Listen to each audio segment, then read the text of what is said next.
감사합니다. 우리 한 번 더 기도하고 싶은데요. 자기 자신을 위해서 이 시간에는 뭐라고 기도하냐면, 이 시간을 통해서 주님 저에게 하실 말씀이 있을 텐데 제가 깨닫게 해주세요. 이렇게 자기 자신을 위해서 기도하시고, 제가 성령 충만해서 여러분에게 꼭 필요한 하나님 말씀만 전할 수 있도록 잠깐 기도 부탁하겠습니다. 하나님 아버지, 주님의 왕이시고 주인이시고 아버지십니다. 주님 감사합니다.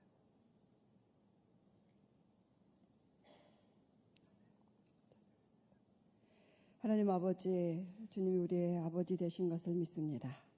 주님이 또 우리의 왕이신 것을 찬양합니다. 또 주님이 우리의 주인이신 것을 믿습니다. 우리의 생각과 의지와 감정을 또 육체까지도 주님 다스려 주시옵소서. 그래서 주님이 이 시간에 말씀하시는 것을 꼭 알아들을 수 있도록, 깨달을 수 있도록, 그래서 그것을 삶에서 적용할 수 있도록 주님 도와주시옵소서. 예수님 이름으로 기도합니다. 아멘. 예. 말씀을 먼저 보겠습니다. 말씀은 127편, 시편 127편 1절에서 5절까지 한번 다 같이 읽어보겠습니다. 시편 127편, 찾아주셨네요. 한번 읽어볼까요? 시작. 여호와께서 집을 세우지 아니하시면 세우는 자의 수고가 헛되며, 여호와께서 성을 지키지 아니하시면 파수꾼의 깨어있음이 헛되도다. 너희가 일찍 일어나고 늦게 누우며 수고의 떡을 먹음이 헛되도다. 그러므로 여호와께서 그의 사랑하시는 자에게는 잠을 주시는도다. 보라, 자식들은 여호와의 기업이요 태의 열매는 그의 상급이로다. 젊은 자의 자식은 장사의 수중의 화살 같으니 이것이 그의 화살통에 가득한 자는 복되도다. 그들이 성문에서 그들의 원수와 담판할 때에 수치를 당하지 아니하리로다. 아멘. 이 시편 127편은 전체적으로 자녀를 어떻게 양육할 것인지에 대해서 말했다고 저는 생각합니다. 그런데 우리가 보통 이제 자녀 양육을 말하면 무엇을 가르칠까, 뭘 먹일까, 뭘 입힐까 이런 것에 집중하잖아요. 그런데 이 시편 127편에 보면은 그런 것보다 더 먼저 해야 될 것이 있는데, 그것은 자녀가 누구인지 알아라. 그래서 딱 자녀가 누구인지를 말했어요. 방금 읽은 말씀의 자녀는 세 가지예요. 자녀의 정체성, 선물이고 상이고, 이 기업이라는 말이 선물이라는 말입니다. 선물이고 상이고 화살이다. 이 화살이라는 말은 주님의 나라의 군사다 이런 말입니다. 이렇게 세 가지를 얘기했는데, 자녀의 정체성에 대해서 얘기했다는 것은 우리가 그 정체성에 맞게 양육을 해야 된다 이런 말이에요. 그러려면 그런 시선으로 바라봐주고 그런 마음으로 대하고 그렇게 양육을 해라. 그래서 예스, 그렇게 하겠습니다 이렇게 하는데, 중간에 희한한 말씀이 있어요. 너희들의 아침 일찍 일어나서 막 일하고 밤늦게까지 일하고 막 수고하고 이런 것들이 헛될 수가 있다 이렇게 말했잖아요. 방금 말씀에. 굉장히 무서운 말씀 같아요. 우리의 온갖 수고, 특별히 자녀를 양육할 때 우리 정말 먹지 못하고 자지 못하고 입지 못하고 이렇게 양육하잖아요, 실제로. 그런데 그것이 헛될 수 있다니, 이건 무서운 것 같아요. 그런데 저는 왜 그 말씀을 기록했냐면, 헛되지 않도록 하기 위해서. 그래서 1, 2절이에요. 1, 2절에 뭐라고 말했냐면, 하나님이 지켜주면 지켜지고 하나님이 세워주면 세워진다 이렇게 말했잖아요. 그러니까 무슨 말이냐면, 자녀를 양육할 때도 하나님이 지켜줄 수 있도록, 하나님이 세워줄 수 있도록, 하나님이 길러줄 수 있도록 하는 방법이 있고 그것을 따라라 이런 말이라고 저는 생각합니다. 하나님은 언제 지켜주고 언제 세워주냐는 거죠. 그건 저는 두 가지라고 생각해요. 첫 번째는 하나님이 이 성경 전체적으로 자녀를 어떻게 양육해야 되는지 말씀하셨으면 그것을 잘 알고 그대로 지킬 때, 하나님의 원리를 따라갈 때예요. 첫 번째. 두 번째는 그래도 안 될 때가 있다는 거예요. 두 번째, 완벽하게 하나님이 지켜주고 세워줄 수 있는 방법은 뭐냐면, 뭐겠어요? 하나님께 지켜달라고 할 때, 이렇게 요청할 때, 하나님 세워주세요라고 할 때라는 거예요. 그럴 때 주님은 지켜주시고 세워주세요. 우리가 요청할 때 이게 기도예요. 우리가 하나님께 요청하는 거죠. 그래서 하나님의 원리를 알고 그 다음에는 기도로 양육을 해라 이런 말이죠. 그래서 여러분은 정말로 훌륭하신 분들이에요. 진짜 좋은 엄마들이에요. 왜냐하면 지금 어머니 기도이죠. 그리고 기도를 하시잖아요, 실제로. 그래서 그 기도, 그렇게 기도할 때 주님이 도와주세요. 그래서 우리가 그런 말이 있어요. 대부분 이제 기도에 대한 말을 할 때, 우리가 기도할 때 주님이 일하신다. 우리가 기도할 때 주님이 싸우신다. 우리가 축복할 때 하나님이 복을 주신다. 이렇게. 그래서 우리가 해야 되는 일이 있는 거예요. 우리가 기도하면 주님이 도와주시고 키워주시고 세워주십니다. 네? 그래서 오늘은 너무 좋은 이 주제예요. 어머니의 기도는 힘이 있다. 따라서 합시다. 어머니의 기도는 힘이 있다. 그래서 저는 오늘 이걸 나누고 싶어요. 어머니의 기도가 어떻게 힘이 있는가? 실제적으로 첫 번째, 그러니까 그래서 몇 분의 어머니의 얘기를 하면서 좀 나눠드리고 싶어요. 제가 한 1년 전에 어떤 분을 만났습니다. 그분은 아버지하고 갈등이 많았어요. 어렸을 때부터 한 번도 아버지한테 이 칭찬을 받아본 적이 없는, 그리고 늘 더 요구, 더 잘해라, 더 잘해라. 그리고 여러 가지, 그러니까 자기를 통제하려는 이 아들을 너무 아버지가 그런 성향이었던 거예요. 그래서 아버지가 없는 세상에 살고 싶었답니다. 그래서 어떻게 했냐면 도망을 갔어요. 다른 나라로. 아버지가 보기 싫어가지고 호주로 도망을 간 거예요. 호주에서 가족과 인연을 끊고 살았어요. 그런데 10년 만에 연락이 온 거예요. 한국에서 아버지가 위독하시다. 그래서 어쩔 수 없이 한국에 왔습니다. 아버지가 병원에 계셨어요. 그래서 10년 만에 만난 아버지, 근데 곧 돌아가신다는 거예요, 병원에서. 그래서 어쩔 수 없이 화해를 했어요. 그리고 아버지가 돌아가셨어요. 근데 아버지가 돌아가시고 난 다음에 이제 어떻게 해야 되는지를 모르겠는 거예요. 왜냐하면 이제 삶의 기반이 호주에 있는 거예요. 근데 호주를 갈 필요가 없죠. 왜요? 아버지가 안 계시니까 한국에 도망갈 필요가 없었던 거예요, 이제. 그런데 한국에 기반이 없잖아요. 살아갈 수 있는. 그래서 이제 방황을 했답니다. 어떻게 살아야 되지, 이제? 어디 가서 살아야 되지? 하고 있는데 어떤 분이 이런 얘기를 하더래요. 너가 다른 나라로 가더라도 일단 내가 추천하는 곳에 한번 갔다가 여행을 하다가 가라, 이런 얘기를 하더래요. 그래서 그분이 추천을 하는 데가 어디냐면 강원도 태백에. 거기 무슨 공동체가 있는데 거기 한번 갔다 가라 그러더래요. 그래서 뭐 할 일도 없고 이제 뭘 해야 될지도 모르고 그래서 거기를 갔답니다. 태백에 뭐가 있냐면 여러분 혹시 아실 분이 있을 거예요. 예수원이라는 게 있어요. 예수원이라고 공동체가 있어요. 크리스찬 공동체가. 이제 그분은 그 예수님에 대해서 한 번도 들어본 적도 없고 무슨 공동체인지도 모르고 그냥 지인이 보냈기 때문에 갔답니다. 근데 갔는데 어떤 여자들이 막 눈물을 흘리면서 예수님, 예수님 그러면서 울더래요. 그래서 야, 예수를 한 사람은 어떤 사람인지 저 여자를 저렇게 울게 하나 이런 생각이 들어가지고 옆에 있는 그 남자분에게 물어봤대요. 저 여자는 예수님이 어떤 사람인데 그 사람 때문에 저렇게 울고 있는지 정말 궁금합니다. 누굽니까 예수가? 그랬더니 그분이 그래, 예수님에 대해서 가르쳐주겠다 그러면서 거기에 십자가가 있어요, 산에. 거기 데려가서 막 예수님에 대해서 얘기를 해주더래요. 그러면서 하는 얘기가 예수님을 영접을 해야 된다 그러더래요. 얼떨결에 예수님을 영접을 했대요, 그 십자가 앞에서. 그리고 근데 이제 참석하기 싫은 거죠, 이 기도 모임. 거기는 하루에 3번씩 막 기도를 하거든요. 그래서 이제 여기서 뭐 더 이상 할 일이 없겠다. 그래서 이제 다시 내려가야지 하고 이제 내려가면서 기차를 타고 가는데 이제 너무 기차 안에서 심심했대요. 그래가지고 가방 안에 봤더니 뭐 읽을 책이 있나 봐. 세상에 성경책이 들어있더래요. 아마도 아까 그분이 몰래 넣어놨나 봐요. 그래서 이제 심심하니까 성경을 이렇게 읽었는데 세상에 읽다가 예수님을 만나버린 거예요. 그래서 막 거기서 통곡을 하면서 이제 예수님을 진짜로 영접을 한 거예요. 그리고 다시 예수원으로 돌아간 거예요. 이제 이분을 더 알아야 되겠다. 그래서 예수님을 알게 되고, 그래서 이제 거기서 헌신해 가지고 어떤 그곳에서 만난 여인을 만나서 결혼을 했더라고요. 그 얘기를 저에게 들려주는 거예요. 근데 제가 궁금한 게 있었어요.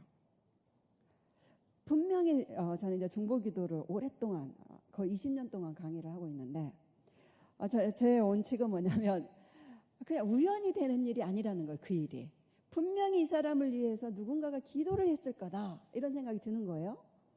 누가 기도를 해야지 어떤 결과가 있는 거거든요, 사실. 그래서 당신을 위해서 누군가가 기도를 했을 것 같은데 생각나는 사람 없냐 그랬더니 아무도 없다는 거예요. 자기 집안에 전체가 예수님 믿는 사람이 한 명도 없대요. 교회 다니는 사람도 없고. 이 사람이 어느 정도예요 지금? 예수가 사람인 줄 알았다는 거예요. 그냥 하나님의 아들, 뭐 신이 아니라 그 정도로 예수에 대해서 몰랐다는 것입니다. 아무도 없다는 거예요. 자기를 위해서 기도할 만한 사람은 주변에 한 명도 없다. 제가 아니다. 분명히 있다. 잘 생각을 해봐라. 이렇게 계속 얘기를 해봐고 의논해봐 하다가 이런 생각이 드는 거예요. 혹시 당신이 이렇게 10년 동안 부모와 인연을 끊고 해외에 있는 동안에, 그리고 그 부모님은 마음이 오죽했겠냐. 근데 왔을 때 어머니의 반응이 어땠냐, 이렇게 물어본 거예요. 그렇죠? 우리가 엄마 된 입장에서 자식이 집 나갔으면 얼마나 힘들었겠어요. 어머니의 반응이 어땠냐 이렇게 물어봤더니 이런, 우리 어머니 그냥 좋아하셨지만 뭐 우리 어머니 교회 안 다녀요, 그러는 거예요. 근데 한 가지가 생각이 나네요. 뭐냐면 이런 얘기를 했대요. 그게 갑자기 생각나는 게 뭐냐면, 우리 어머니가요, 어느 날 이렇게 제가 집에 갔는데 어느 날 이런 얘기를 했어요. 이렇게 거실의 문을 딱 열더니, 창문을, 얘야 저기 좀 봐라, 저기 교회가 보이지? 그러더래요. 저기 교회가 보이는데 저기 십자가가 있잖아. 내가 이 창문을 열 때마다 저 십자가를 보고, 십자가가 보일 때마다 10년간 너를 위해서 기도를 했다. 그 얘기를 하더래요. 그게 생각이 난다, 그러는 거예요.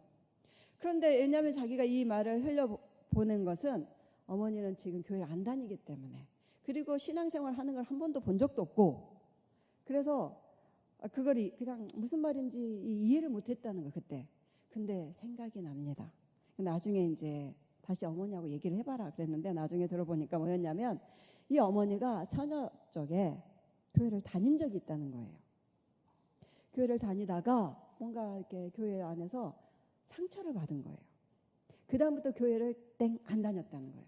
그런데 그때 그 예수님은 알았다는 것입니다. 잠깐 교회 다니면서. 근데 그 절절하게 아들이 집 나갔는데 의지할 데가 없잖아요. 근데 그때 처녀 때 잠깐 다녔던 그 예수님과 십자가. 그래서 집에서 일하다가도 문득문득 날마다 아들이 생각날 때마다 창문을 열고 교회 위에 있는 십자가를 보면서 자식을 위해서 기도를 했다는 거예요. 그 기도의 응답이에요, 이 아들이. 그 정도로 어머니의 기도는 힘이 있습니다. 아멘. 우리가 하는 자녀를 위해서 기도하는 거 하나도 땅에 떨어지거나 사라지거나 그러지 않습니다. 세상에 그 교회 안 다니면서도 하는 그 절절한 어머니의 기도를 하나님 들으셨어요. 그래서 그분은 지금 사역자가 된 거예요. 헌신해가지고 주를 위해 살겠다고 지금 살고 계시는 거예요. 놀랍죠? 어머니의 기도는 그런 힘이 있습니다. 따라서 합시다. 어머니의 기도는 힘이 있다. 이건 사실이에요. 그래서 이제 기도를 그럼 어떻게 할 것인가를 좀 나눠드리고 싶어요. 첫 번째는 우리가 아까 읽었던 말씀에 자녀는 선물이다. 기업이라는 말이 선물이다, 이런 말이라 그랬죠. 하나님이 우리에게 자녀를 선물로 주셨다는 거예요. 그러면 우리를 사랑한다는 표시입니다. 여러분 이제 주변에 사람들에게 선물한 적 있으시죠? 왜 선물하냐면 내가 너를 사랑해, 내가 너에게 관심이 있어, 그렇게 내 마음을 이 물건에 담아서 전달하는 거잖아요. 그게 선물이죠. 내가 이 사람에 전혀 관심이 없거나 사랑하지 않는다면 사실 선물 잘 안 해요. 그렇죠? 하나님의 자녀를 우리에게 선물로 주셨다는 것은 첫 번째, 우리를 사랑한다는 뜻이에요. 엄마인 나, 아빠인 나를 너무너무 사랑하셔서 아예 내 사랑을 눈으로 봐라 그래가지고 자녀를 주신 거예요. 그러니까 예수님을 우리에게 주시고 성령님을 우리에게 선물로 주시고 온 만물을 선물로 주셨죠. 그런데 아예 너의 집안에 늘 두고 봐라 내 사랑을. 그래서 자녀를 주신 거예요. 아멘. 자, 자녀를 선물로 주셨어요. 이런 이 얘기는 언젠가 또 다시 다음에 하고요. 오늘은 기도에 대한 거니까 초점을 맞추겠습니다. 근데 보세요. 우리가 누구에게든지 선물을 받으면 준 사람에 대해서 어떻게 하는 게 올바른 태도죠? 그렇죠. 감사합니다. 이렇게 받는 거잖아요. 하나님이 우리에게 자녀를 선물로 주셨다면 우리는 하나님에 대해서 항상 감사합니다 이거예요. 그래서 자녀를 위해서 기도할 때는 첫 번째가 감사기도입니다. 하나님 감사해요. 그래서 노트 하나 마련하면 좋아요. 자녀를 위해서 기도하는 모든 어머니들은 기도 노트가 하나 있어야 됩니다. 자녀를 위한 기도 노트 이렇게 딱 하나를 마련하세요. 그리고 하루에 한 3가지 이상 정도를 적는 것입니다. 감사 제목. 오늘 애가 웃었어요. 하나님 감사해요. 뭐 이래도 되고, 하나님 오늘 애가 땀을 뻘뻘 흘리면서 웃으면서 집에 돌아왔습니다. 이렇게 하면서 감사합니다. 오늘 엄마가 이렇게 음식을 해줬는데 엄마 맛있어요. 이렇게 말하고 먹었어요. 하나님 너무 감사해요. 이렇게 감사한 일 있죠. 그걸 한 3가지씩 적어요. 그러면서 하나님 이거 감사합니다. 이렇게 이런 아들을 주셔서 감사하고 이런 딸을 주셔서 감사해요. 날마다 감사를 말하는 거예요. 하나님께. 그거의 최고의 기도입니다. 근데 이 감사는 성경에 뭐라고 말했냐면 범사에 해라 그랬죠. 그래서 감사할 수 없는 것도 있습니다. 자녀를 키우다 보면. 그렇죠? 감사할 수 없는 게 더 많아요. 뭐 이런 분도 있을 거예요. 그때가 한 사춘기 정도 됐을 때 근데 그때도요. 감사할 수 없는 걸 적어도 돼요. 감사할 수 없는 것도 막 적어서 어떻게 하냐면 2가지를 다 같이 하나님 감사해요. 이렇게 하는 것입니다. 그것이 범사에 감사한다 이런 뜻입니다. 제가 우리 아들이 저희는 이제 홈스쿨을 했어요. 저희 집은 간사로 선교단체 간사로 살면서 많이 옮겨 다녔습니다. 큰아이를 4학년 때까지 학교를 보냈는데 제주도에서 1학년, 미국의 시애틀에서 6개월, 콜로라도에서 한 2년 반, 벌써 전학을 몇 번을 했죠. 그리고 한국에 왔어요. 또 전학을 보내야 돼요. 그 와중에 언어와 문화가 다르는 곳으로 전학을 다녀가지고 심각해졌어요, 얘가. 이건 아니다. 그래서 이제 그 홈스쿨을 시작했습니다. 그것이 하나의 원인도 돼요. 하나는 또 말씀을 가르쳐야지 이것도 있었고. 그런데 우리 애들을 이제 3명 다 홈스쿨을 했다는 거예요. 근데 막내는 온전하게 아무데도 안 보내고 홈스쿨을 한 거니까 덕분에. 그런데 홈스쿨 10년 하고 그 다음에 저희 단체 기독 대안학교가 생겼어요. 제주도에. 그래서 거기에 이제 또 보내서 중고등학교를 지냈는데 대안학교예요. 그러니까 공부를 별로 안 한다는 것입니다. 그리고 거기에 이제 고등학교 2학년에 졸업을 시켜줘요. 왜냐하면 진로는 자기가 알아서 해라. 이제 진로를 결정할 수 있는 시간을 줬는데 우리 아이가 중학교 때부터 비전을 가졌어요. 아빠랑 같이 그 DMZ를 열흘간 걸었습니다. 이 땅의 통일을 위해서 기도한다 하면서 아빠를 따라서 열흘간 13살에. 그리고 나서 자기는 비전이 생겼다는 거예요. 뭐냐면 이 땅의 통일을 위해서 일하겠습니다. 그런 일꾼이 되겠습니다. 그러는 거예요. 그래서 이제 공부를 열심히 하겠다는 거예요. 그러더니 자기는 한국에 있는 대학을 가겠다는 것입니다. 형아 누나는 한국에 있는 대학을 안 다녔어요. 자기는 꼭 한국에 있는 대학을 가겠다는 거예요. 그리고 정치외교학교로 가겠다. 정치가가 되겠다는 것입니다. 비전을 향해서. 그런데 이제 대안학교 나오고 홈스쿨 했는데 공부를 안 했잖아요. 어떻게 할 거예요? 그래서 1년간 집에서 혼자 입시 공부를 했어요. 어느 정도로 많이 했냐면 엉덩이가 헐어버렸어요. 그리고 여기가 다 까져버렸어요. 그 정도로 자기가 혼자 공부를 하는 거예요. 그랬는데 수능을 봤어요. 그러니까 모의고사 점수가 너무 잘 나왔어요. 막 너무 기적적으로 막 잘 나온 거예요. 그러니까 이제 기대를 했는데 수능을 시험을 딱 봤는데 기적적으로 못 봤어요. 어찌 이럴 수가? 왜냐하면 애가 하는 목표인 대학이 있고 이제 중간에 또 대학들이 있고 또 밑에 대학이 있잖아요. 저희 사정으로는 그냥 재수 안 시키고 적당한 점수가 나왔으면 적당한 대학을 보내야지 이런 이제 생각이 있었어요. 그런데 어느 정도 기적이냐면 적당한 대학을 갈 수 없는 점수, 아무데도 갈 수 없는 점수가 나온 거예요. 얘가요 시험을 보고 와서요 막 자기 컨디션 너무 좋았대요. 그래서 막 잘 봤다는 거예요. 그럼 막 기대를 했는데 세상에 그때 정말 너무 힘들었어요. 아이도 힘들고 온 가족이 힘들었죠. 정말 그 고생을 제가 집에서 공부를 하니까 하루 3끼를 날마다 밥을 해줬어요. 제가 하루 3끼를. 그래서 50경 걸렸어요. 그러니까 온전히 온 가족이 수고를 다 했는데 결과가 그렇게 된 거예요. 그럴 때 이런 반응이 나올 수 있겠더라고요. 하나님 이래도 됩니까? 이건 아니잖아요. 이렇게 원망을 할 수가 있잖아요. 근데 우리가 그렇게 안 했어요. 어떻게 했냐면 온 가족이 주님 감사합니다 했습니다. 저희 집에 이제 전통 중에 하나는 뭐냐면 5명이 항상 이렇게 손을 잡고 저녁에 마무리 기도, 하루 마무리 기도를 손을 잡고 기도하고 자요. 이게 저희 집의 전통입니다. 그런데 한 가지를 더 했어요. 그날부터 아들이 시험 망친 날부터 뭐 한지 아세요? 찬양을 하나 더 했어요.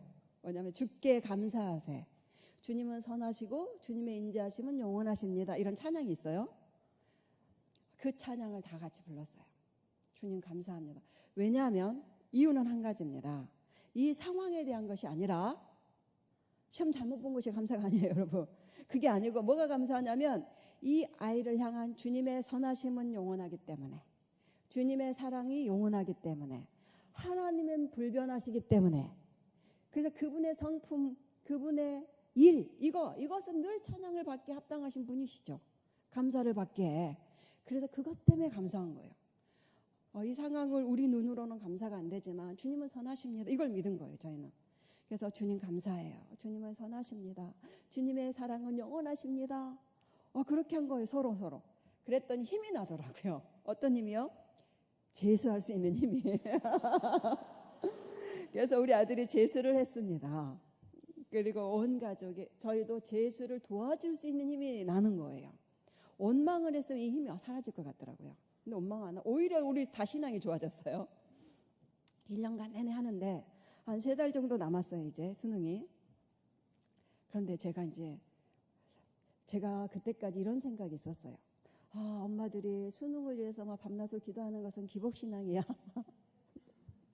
이런 마음이 있어가지고 제가 그 수능에 대한 기도를, 사실은 수능 잘 보게 해줘, 이걸 기도를 안 한 거예요. 그런데 이제 안 되겠더라고요. 해야 되겠다 이 생각이 들었어요. 그래서 어떻게 했냐면 제가 이렇게 몸이 이제 50이 넘으니까 여기저기 이제 체력이 이렇게 바닥이 나더라고요. 그래서 우리 남편이 운동해라. 근데 제가 운동을 안 해요. 운동을 그렇게 싫어해요, 제가. 저희 집에 막 운동기구가 아주 많아요. 왜냐하면 우리 남편이 운동을 좋아합니다. 런닝머신이 있어요. 근데 제가 한 10분 타다가 너무 많이 했다. 그리고 내려오고 맨날 이래요. 15분을 못 넘겨요, 제가. 근데 결정을 했습니다. 어떤 사람이 그러더라고요. 40분을 해야 된다. 5kg를 넣고 40분을 해야지 효과가 있다 그러더라고요. 그래서 그거를 정했어요, 제가. 40분을 5kg로 40분 달린다. 그런데 이 시간에 오로지 막내 아들만을 위해서 기도한다라고 정했어요. 그냥 수능이 임박하니까 이게 되는 거예요. 40분, 15분 만에 내려오고 싶은데 아니야, 지금 해줘야지 이러면서 이게 40분이 견뎌지더라고요. 정말 엄마의 힘은 이런 거구나. 그래서 3달을 제가 40분을 한 거예요. 근데 이렇게 기도를 하다 보니까 이런 생각이 들었어요. 이것은 수능만이 아니라 우리 아들을 위해서, 미래를 위해서 기도를 쌓아놔야 되겠다. 정치가가 되겠다는데 얼마나 힘든 삶이 펼쳐지겠어요? 그래서 내가 이 기회를 우리 아들만을 위한, 막내 아들만을 위한 기도할 기회로 삼아야 되겠다. 기도를 지금 쌓아놔야 되겠다. 왜냐면요, 저희 큰아들은 어렸을 때 약간 까칠한 면이 있었어요. 그리고 키도 적고 밥도 안 먹고 막. 그래서 얘는 늘 기도를 받았습니다. 근데 둘째 아이는 딸인데 사춘기에 격하게 막 사춘기를 겪었어요. 그래서 아주 온 마음을 다해서 막 금식하면서 그 아이를 위해서 그때 기도를 했거든요. 근데 이 막내는 너무너무 착한 애. 정말 늘 기쁨을 주는 애 있잖아요. 그래서 딱 돌이켜봤더니 얘를 위한 기도를 그럴 정도를 안 한 거예요, 제가. 그래서 이거 주님이 기회를 주셨구나 이걸 알았어요. 지금은 기회구나. 이 아이만을 위한 기회. 수능 떨어진 것이 그래서 감사한 거예요, 여러분. 그래서 제가 이 생각이 들어서 이때 기도를 쌓아놔야지. 이 아이의 미래에 대한 기도를 쌓아야지. 그러면서 했어요. 3달간 열심히 했더니 제가 습관이 든 거예요. 그리고 제가 막 근육이 생긴 거예요. 우리 남편이 너 당신 단단해져서, 제가 흐물흐물했거든요. 근데 막 단단해졌다 보면서 이제 좀 살아갈 수 있는 힘이 생기더라고요. 강의를 해도 덜 지치고 이렇게. 그런데 이제 어떻게 됐습니까? 수능이 연기됐잖아요, 일주일간. 그러니까 더 일주일간 더 막 부르짖으면서 막 이 기회를 더 주셔서 감사합니다 막 이러면서 했어요. 근데 기적이 일어났어요. 어떤 기적이 일어났겠어요? 우리 아들이 자기가 원하는 대학을 사실은 제 생각에는 못 가요. 실력이 이렇게 왔다리 갔다리 이렇게 왔다 갔다 이렇게 올라갔다 내려갔다 이랬거든요. 지속적으로 잘 나와야 되는데. 그런데 수능 날 기적이 일어나가지고 자기가 원하는 대학을 간 거예요. 그래서 또 그날부터 주께 감사합니다. 진짜 감사하잖아요. 주님의 선하십니다. 주님 인자하십니다. 그래서 알았어요. 왜 그 1년의 기간을 더 주셨는지. 그래서 범사에 감사해야 될 이유를 알겠구나. 1년으로 수능을 준비한다는 것은 진짜 나쁜 거예요. 그렇죠. 그렇게 애들이 고생하면서 준비하는데 우리 아들이 1년으로 준비를 하겠다? 그리고 가겠다? 이거는 진짜 어불성설이었더라고요. 그걸 깨달았어요. 2년은 준비를 했어야 되는구나. 이걸 알게 됐어요. 그래서 이 모든 게 선으로. 본인이 그렇게 고백을 하더라고요. 그리고 여러 가지 그러니까 주님의 뜻이 있었다는 것입니다. 선으로 바꿔주는. 그래서 하나님이 뭐라고 말하냐면 범사에 감사하라 이렇게 하시는구나. 이 수능뿐만 아니라 여러분 자녀를 키우다 보면 무수히 많이 감사할 수 없는 일이 벌어지고 마음을 아프게 하고, 우리가 막 이렇게 아까 찬양했듯이 두렵게 하는 일들, 뒤로 물러가게 하는 일들 막 이런 엄청 많죠. 그야말로 바람잘 날 없는 그런 일이 많아요, 사실. 그런데 그 모든 것을 감사해야 된다는 것입니다. 그래서 첫 번째 기도는요, 여러분 그냥 감사를 하세요. 이거 감사해요. 정말 저보다 이건 아무것도 아니잖아요. 정말로 정말 장애아를 키우고 있는 우리 집사님이 계셨는데요. 그분이요, 저거는 정말 감사 안 되겠다. 진짜 그런 생각이 들었어요, 저는. 근데 그분이 앞에서 간증하세요. 정말 감사하다, 이 아이 때문에. 왠지 아세요? 이 아이 때문에 시어머니가 애를 놓자마자 장애아로 태어난 거예요. 시어머니가 뭐라면 이 아이를 놓고 집을 나가라, 며느리한테. 이혼을 해라, 이런 거예요. 근데 이혼을 하는 건 괜찮은데 이 아이를 데리고 갈게요 그랬더니 아니야, 넌 나가고 얘는 고아원에 보낼 거야. 그래서 이혼을 안 했대요. 온갖 수모를 견디고, 왜냐하면 이 아이를 고아원에 보내면 안 되니까. 그래서 결국 애가 지금 20살이 넘었어요. 그 동안에 어머니가 키웠어요. 이혼 안 하고. 그래서 어떻게 된 줄 아세요? 감사가 뭐냐면 얘 때문에 우리 가정이 깨어지지 않았습니다. 또 한 가지, 얘 때문에 우리 남편과 우리 시어머니가 예수님을 믿게 됐습니다. 그 사이에 그 핍박 가운데 기도하면서 다 구원을 시켜버린 거예요, 시댁을. 그러면서 이 딸은 진짜 선물입니다.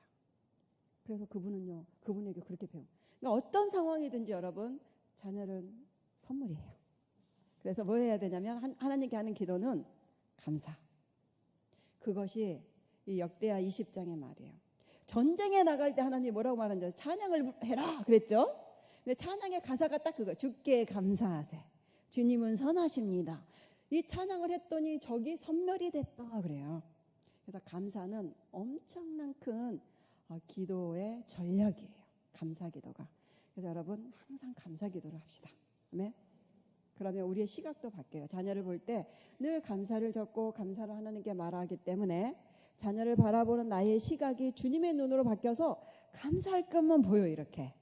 그러면 그거를 자녀도 느낍니다, 부모의 시각을. 그러면 감사를 더 많이 주는 그런 아이로 자라는 거예요. 그래서 첫 번째 기도는 감사합니다. 두 번째는 축복 기도예요. 축복하면서 기도하라. 축복 기도 어떻게 하는지는 우리 말씀을 좀 보겠습니다. 민수기서 6장 22절에서 27절까지 한번 읽어보겠습니다.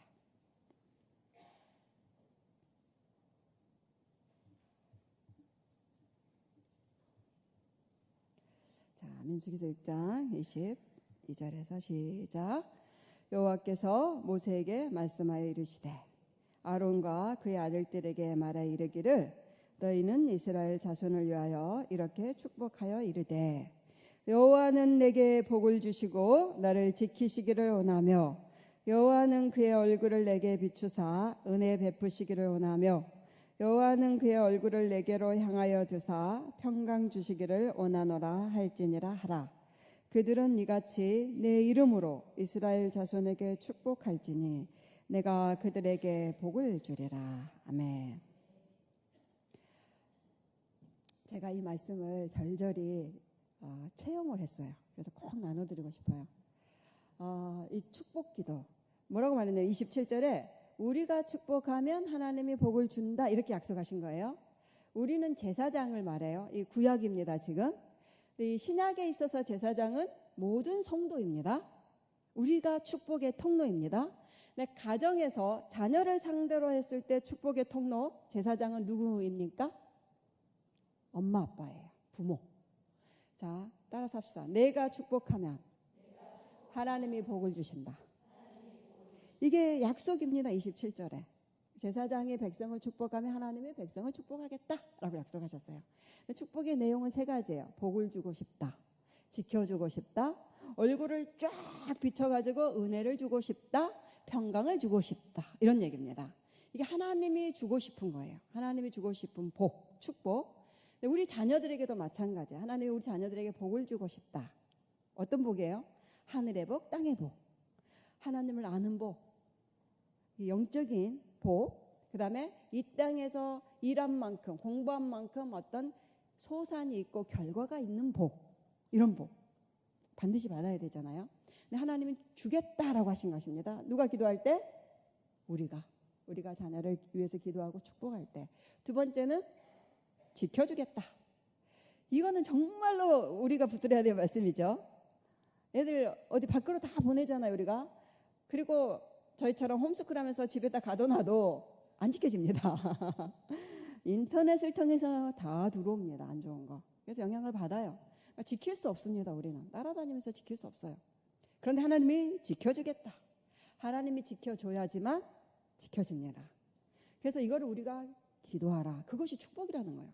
죄로부터, 어둠으로부터, 악한 생각으로부터, 막 사고로부터 지켜줘야 되잖아요. 우리 아들이만 아니라 딸도, 우리 자녀들이. 하나님이 지켜주겠다. 하나님 지켜주세요. 우리가 이렇게 하면 된다는 것입니다. 세 번째는 얼굴에 빛을 비춰주겠다.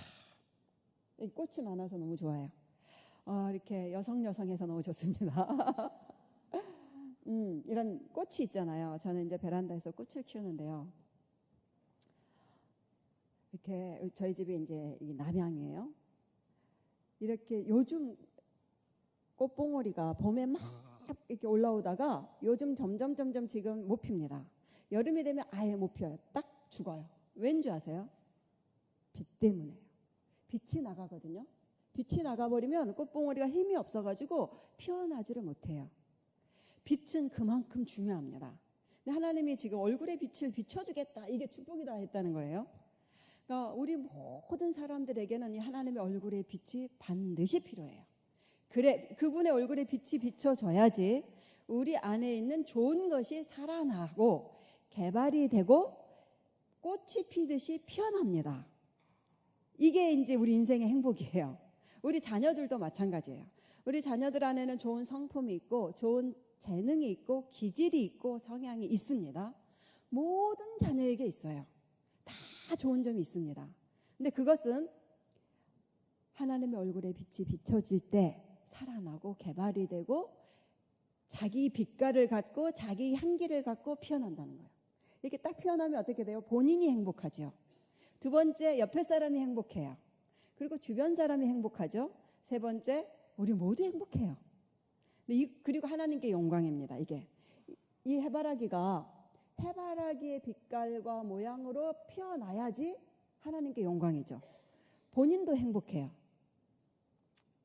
해를 못 받아가지고 이 해를 못 받으면 이 색깔 노란색이 제대로 안 나와요. 그러면 자기도 불행하고 하나님께도 영광이 안 돼요. 자기 빛깔을 쫙 드러내야지 행복한 거고 하나님께 영광이죠. 그러니까 우리 자녀들에게도 이렇다는 거예요. 우리 자녀들에게 각각의 은사와 재능과 성향이 다 다른데 좋은 것이 있어요. 주께로부터 온 게. 그것이 발휘가 돼야지 열방의 축복의 통로로 부르심을 성취하는 사람이 되는 거예요. 이게 자녀 양육의 목표죠, 사실 우리가. 그래서 이 기도를 해주라. 하나님 얼굴에 빛을 비춰주세요. 이것은 뭐냐면 상상하면서 저는 상상을 해요. 하나님 얼굴에 빛을 막 비치면 살아난다. 좋은 거. 은사, 재능 막 살아난다. 그 다음에 마지막은 하나님의 얼굴을 향하여 두사 평강을 주기 원한다. 이렇게 말했죠. 그것은 이런 거예요. 우리가 자녀를 키우면서 저희는 다 이제 20대가 됐어요. 3명 다. 그리고 큰아이들은 결혼해서 외국에 살고 있어요. 후회가 많이 돼요. 부모들은 다 그럴 거예요. 키워놨는데 아쉬움도 있고 후회도 되고 더 잘해줄 걸, 더 바르게 키울 걸, 뭐 이런 것도 있고 더 뭐 이런 나 때문에 상처를 받았을 텐데 그때 내가 막 소리 지른 것 때문에 힘들었을 텐데 뭐 이런 거 아마 모든 부모들은 다 그럴 거예요. 특별히 다 키워놓은 부모들은 더 심하죠 이게. 그런데 이 말씀이 너무나 감사한 거예요. 뭔지 아세요? 우리는 다시 키워줄 수 없습니다.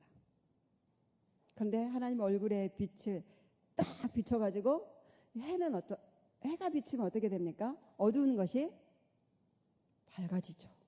우리 아이들 안에 있는 어두운 부분, 주님의 얼굴에 빛이 필요하다는 거예요. 딱 비치면 어떻게 되면 밝아져요. 그리고 상처들 있죠. 상처도 빛이 비치면 어떻게 됩니까? 막 레이저 쏴고 이러면 소독이 되잖아요. 그래서 치유가 되죠. 치유가 됩니다.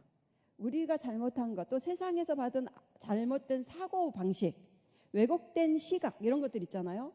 그런 것들도 빛이 비치면 바르게 펴진다는 거예요. 그리고 막 슬픈 것들 있죠. 애들 안에 눈물 많은 애들 있잖아요. 그리고 궁핍을 어렸을 때 너무 돈이 없어서 궁핍하게 키운 애들도 있잖아요. 하나님은 채워줄 수가 있고 슬픔을 말려줄 수가 있다. 이런 얘기입니다. 그래서 정말 이 말씀, 이 축복의 말씀은 정말로 필요하죠. 우리 자녀들에게, 우리에게도. 그래서 이 말씀을 가지고 기도하자. 이것이 축복의 기도라는 거예요. 제가 우리 아들이 아까 전학 많이 다녔다고 그랬잖아요. 제주도에서 1학년을 다니다가 시애틀에서 이제 전학을 보냈단 말이에요. 영어를 한마디도 못하는 애를 세상에 보낸 거예요, 학교에. 6개월 동안 우리 아들이 말을 못하고 학교를 다닌 거예요. 그 고통이 지금 생각해도 너무 마음이 아파요. 네, 학교에서 돌아와요. 그럼 제가 물어봐요. 오늘 어떻게 지냈어? 우리 아들이 오늘은요. 쉬는 시간엔 다 밖에 나가야 되거든요. 거기는 밖에 나가서요. 철봉에 이렇게 거꾸로 매달려가지고 운동장에서 노는 아이들을 바라보면서 제주도에 두고 온 선생님과 제주도에 두고 온 친구들을 생각했어요. 그러면서 막 울어요. 그러면 제가 막 붙들고 같이 울어요. 어떻게 해줄 수가 없잖아요. 해주는 말은 오직 한 가지. 너는 훌륭한 사람이야. 이런 어려운 상황을 너가 견디고 있다니. 어른도 힘든데 너는 이미 훌륭해. 이 말밖에 못했어요. 근데 얘가 학교를 안 가겠다 하면 저는 이제 안 보냈을 것 같은데 꼭 학교를 가겠다는 거예요. 또 다음날 또 학교를 가요. 다음날 또 오면은 오늘은 어땠니? 오늘은요 스쿨버스를 타고 오면서 우리 아들이 한국말을 잘했어요. 스쿨버스를 타고 오면서 비 내리는 차창을 바라보면서 제주도에 두고 온 선생님과 친구들을 생각했어요. 그러면서 또 막 울어요. 그러면 또 막 둘이 붙들고 울고 이렇게 보냈어요. 6개월이 딱 되니까 이제는 말을 들린다는 거예요.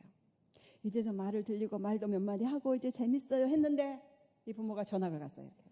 이사를 다른 지역으로 콜로라도라는 데로 이사를 갔네요. 거기가 저희 이제 종착지 갔는데 거기서는 정말 이제 말이 되잖아 이렇게 조금. 그러니까 막 이제 싸워요. 이제 학교 가서 온전하게 못 되니까 말에. 그리고 더 큰 문제는 우리 선교단체 베이스가 가장 부자 동네에, 이상하게 미국 사람들은 이 언덕의 부자 동네예요. 언덕에 올라가면 산속에 비포장도로가 나오는 거예요. 그러면 쭉 들어가면 100년 된 통나무 집들이 있어요.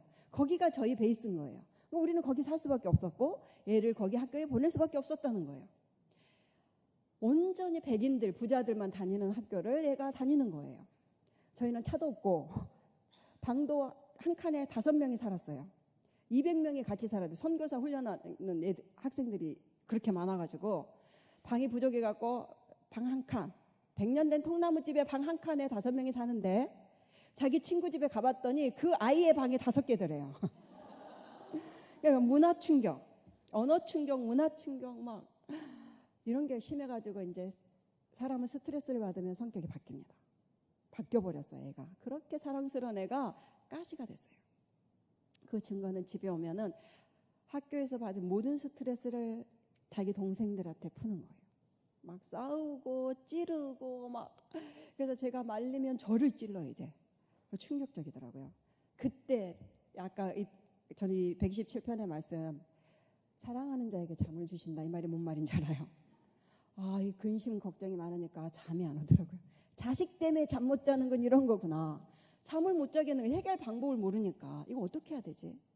그래서 잠을 안 자고 거실도 아니죠. 방에 앉아가지고 캄캄한 방에 불을 못 켜요. 다 자고 있으니까. 캄캄한 방에 앉아서 밤을 꼬딱 샜어요. 아침에 딱 고개를 들었는데 새벽 5시 해가 떠오르더라고요.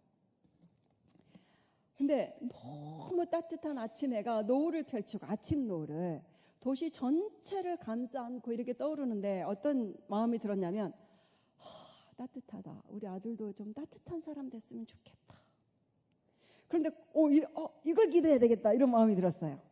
하나님, 우리 아들 따뜻한 사람 되게 해주세요. 아침에 같이 따뜻한 아이가 되게 해주세요. 이렇게 기도를 했어요. 그리고 이걸 선포해야 되겠다. 그리고 이 말로 축복을 해야 되겠다. 그래서 이제 애가 눈 뜨자마자 가가지고 막 너는 따뜻한 사람이야, 이때 말로 선포를 하고, 두 번째 학교 가기 전에 안아주고 기도해 줬어요. 너는 하나님 이 아이에게 주님 얼굴에 빛을 비춰주시옵소서. 따뜻한 사람 되게 해주시옵소서.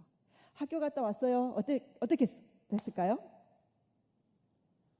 안 변했어요.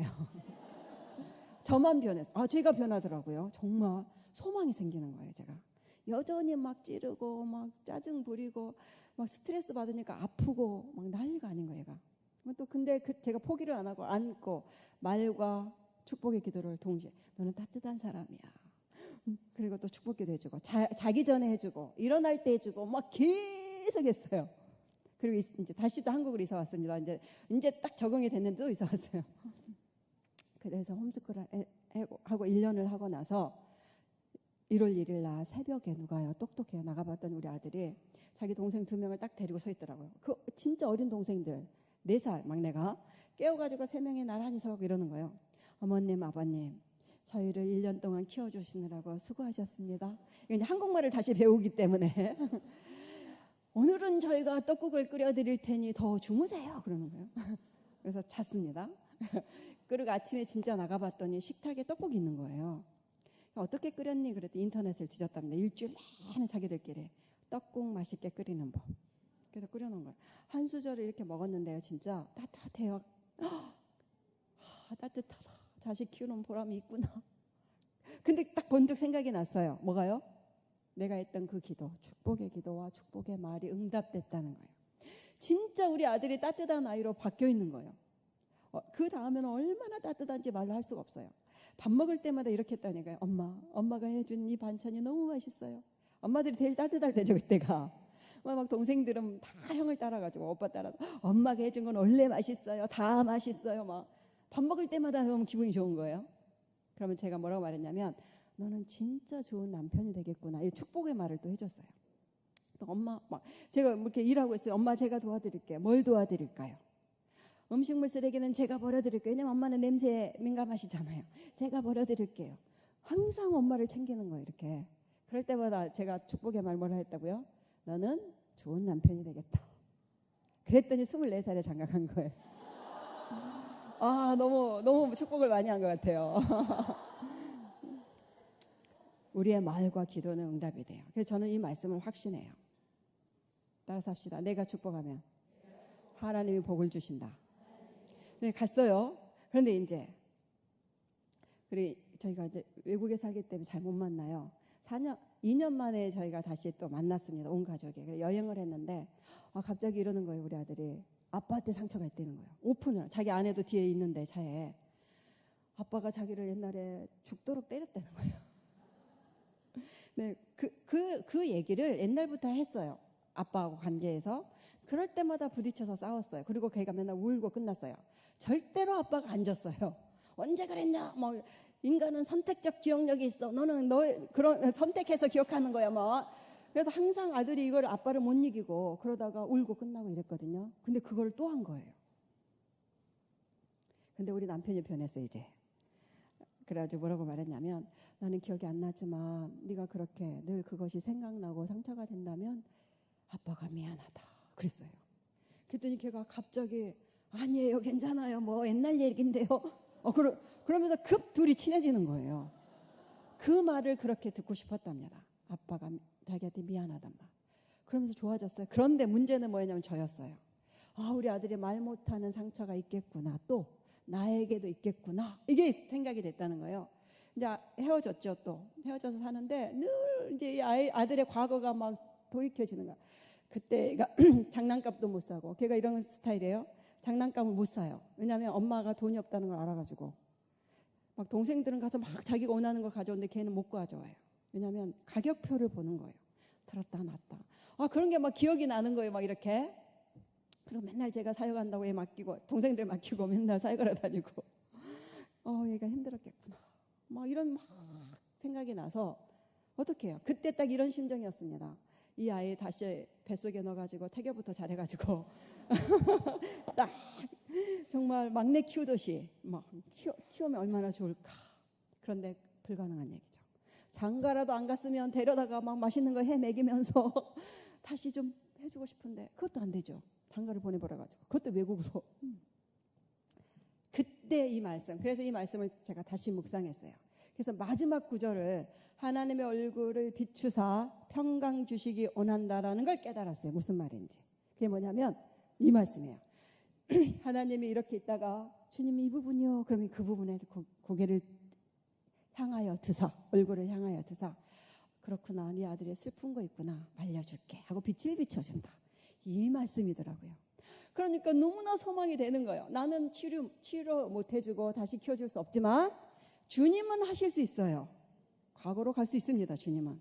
그래서 2년 동안 내내 아침마다 일어나서 이 기도를 했어요. 그 큰아들을 생각하면서 특별히 주님의 얼굴을 향하여 드사 우리 아들에게 평강을 주시옵소서. 결핍된 거 채워주시고 슬픈 거 말려주시고 상처는 소독해 주시고. 그리고 2년 만 이제 작년에 한국에 왔어요. 2년 만에 제가 이 기도가 응답됐는가를 확인하고 싶었어요. 보자마자 요즘 어떻게 지냈어? 우리 아들이 첫 마디가 뭔지 아세요? 엄마 내 인생에서 가장 행복해요. 가장 행복해. 우리 며느리가 이게 저렇게 행복한 사람 저는 처음 봤어요. 진짜. 그래서 이거 응답됐구나. 아멘. 한 번 더 합시다. 내가 축복하면 하나님이 복을 주신다. 그래서 여러분께 이 말씀을 이 민수기서 6장 이 말씀을 딱 뭐 벽에 붙여놓으시든 냉장고에 붙여놓으시든 하시고, 여러분 자녀, 어린 자녀도 마찬가지고 다 큰 뭐 40살 자녀도 마찬가지예요. 이렇게 제가 얘기했던 거 상상하시면서 거의 축복의 기도를 합시다. 아멘. 한번 실습을 해볼까요? 24절부터 26절까지 여러분 자녀 한 명 정도 생각하시면서 이름을 내게 너를에 이름을 넣으세요. 그리고 26절에 평강 주시기를 원합니다. 예수님의 이름으로 이 아이를 축복합니다. 이렇게 한번 해봅시다. 시작. 여호와는 우리 분이엘에게 복을 주시고 분이엘을 지키시기를 원하며 여호와는 그의 얼굴을 분이엘에게 비추사 은혜 베푸시기를 원하며 여호와는 그 얼굴을 분이엘에게 향하여 드사 평강 주시기를 원합니다. 예수님의 이름으로 우리 분이엘을 축복합니다. 아멘. 그리고 꼭 믿어야 될 말씀은 27절. 내가 이렇게 축복하면 이 복을 하나님이 자녀에게 주신다. 아멘. 마지막으로 조금 시간이 남았는데 마지막으로 끝까지 기도하자. 이게 중요해요. 근데 우리가 기도를 하는데 시간을 정하고 장소도 정하고 어떤 내용을 기도할 것인지 이런 게 다 중요합니다. 그런데 기도는 한 번 시작하면 끝까지 해야 돼요. 그래서 쉬지 말고 기도하라라고 성경에 말한 거예요. 범사에 감사해라, 쉬지 말고 기도해라. 이 쉬지 말고 기도한다는 뜻은 뭐냐면요, 여러분. 어떤 기도를 시작했으면 이루어질 때까지 중간에 쉬지 마라, 이런 말이에요. 중간에 포기하지 마라, 끝까지 해라, 이런 말입니다. 근데 혹시 중간에 쉴 수는 있다고 저는 생각해요. 지치니까, 응답이 안 되니까. 그래도 괜찮아요. 왜냐하면 다시 시작하면 돼요. 그러면 이어집니다. 그래서 계시록에는 기도는 향기라고 말해요. 향로에 담긴다. 언제 응답됐냐면 다 채워졌을 때 부어진다, 이렇게 말합니다. 그러니까 응답이 안 된 기도는 뭐냐면 채워지고 있는 중이다, 이런 얘기입니다. 우리가 끝까지 하면 결국은 채워집니다. 그러면 응답이 돼요. 얘기를 해드리고 싶어요. 우리 시어머니를 통해서 이거 알았어요. 어머니, 저희 집은 우리 남편이 13살에 아버지 돌아가시고 뿔뿔이 흩어졌는데 그 집이 우리가 선교단체 간사가 되고 우리 아가씨가 또 선교단체 간사가 됐어요. 그래서 집에서 쫓겨났습니다. 한국에도 그런 집 있어요. 시댁에서 쫓겨나가지고 13년간 못 갔어요. 그런데 13년 만에 전화가 왔습니다. 아주버니가 쫓아낸 거예요, 저희를. 와라. 갔더니 연세 세브란스 병원인 거예요. 어머니가 췌장암에 걸리신 거예요. 그러니까 저희를 불렀어요. 가족이 상봉을 했습니다. 근데 어머니가 6개월밖에 못 산다라고 판정이 나왔어요. 근데 어머니가 그러면 항암 치료를 시작했는데 막 너무 고통스러워하는 거예요. 그리고 천국에 대한 소망도 조금 죽음에 임박하면 그러더라고요. 왔다 갔다 하시고. 그래서 편안하게 보내드려야 되는데 어떻게 하지 하면서 막 찬송가를 들으시라고 막 찬송가 테이블 갖다 드렸는데 한 가락도 듣지를 못하세요. 왠지 아세요? 큰아들이 싫어하니까. 큰아들이 예수님 애자도 싫어하는 거예요. 그러다 이거 안 되겠다 해가지고 호스피스로 옮겼어요. 거기서 예수님을 더 절절히 이렇게 다시 만나고 천국에 대한 소망을 가지고 나는 이사 가니까 슬퍼하지 마 하고 크리스마스 날 하나님 나라에 가셨습니다. 근데 문제는 아주버니가 장례 끝나고 제사진에게 와라, 사무제라는 게 있더라고요. 그분이 독신이고 저는 유일한 며느리, 이 집에 한 명밖에 없는. 무슨 말이냐면 제사는 누가 지내냐면 제가 지내야 된다는 거예요.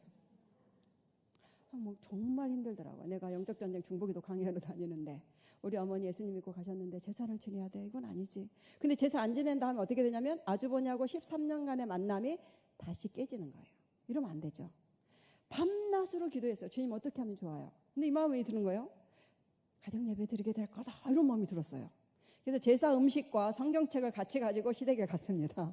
제사 음식을 준비해갖고 갔어요. 온 친척들이 다 모여있는데 예수님 믿는 사람 한 명도 없어요. 우리 아가씨 가족 외에는. 주님 어떻게 해요? 막 제사 음식을 이렇게 막 차리려고 하면서 갑자기 아주버니가 이러는 거예요. 제사 지내기 전에 이걸 보고 지내자. 비디오 테이프를 딱 넣었어요. 뭐였냐면 호스피스 동영상, 홍보 동영상. 호스피스에서 홍보 동영상을 만들었는데 저희 어머니를 주인공으로 만들었어요. 저희는 몰랐던 거예요. 어머니가 이거를 원본을 받아서 큰아들에게 남기고 가신 거예요. 내용의 마지막에 유언을 담으셨어요. 유언이 뭐냐면 나의 평생의 소원은 우리 큰아들이 예수님 믿는 것과 나의 평생의 소원은 우리 가정에서 가정예배 드려보는 거다. 제가 어떻게 했겠어요? 유언은 반드시 들어드려야 됩니다. 자, 가정예배를 드립시다. 그래가지고 어머니 성경책 막 찬송가 꺼내고 예수님 안 믿는 막 아주버니들 있잖아요. 사촌 막 성경책 좀 읽어주세요. 찬양 좀 시작해 주실래요? 제가 기도하겠습니다. 우리 아가씨 남편이 다행히 목사님이었어요. 목사님이 설교해 주세요. 세상에 온 가족이 호응을 하고 예배를 드렸어요. 가정예배를. 어머니의 평생의 소원이 이루어진 거예요. 우리 아주버니가 제사를 잊어버렸어요. 예배를 드리고 나서. 그래서 밥을 먹고 설거지를 하면서 제가 돌아가신 어머니에게 뭐라고 말했냐면 어머니의 평생의 기도가요. 돌아가신 지 3일 만에 응답됐습니다. 제가 그날 깨달은 거예요.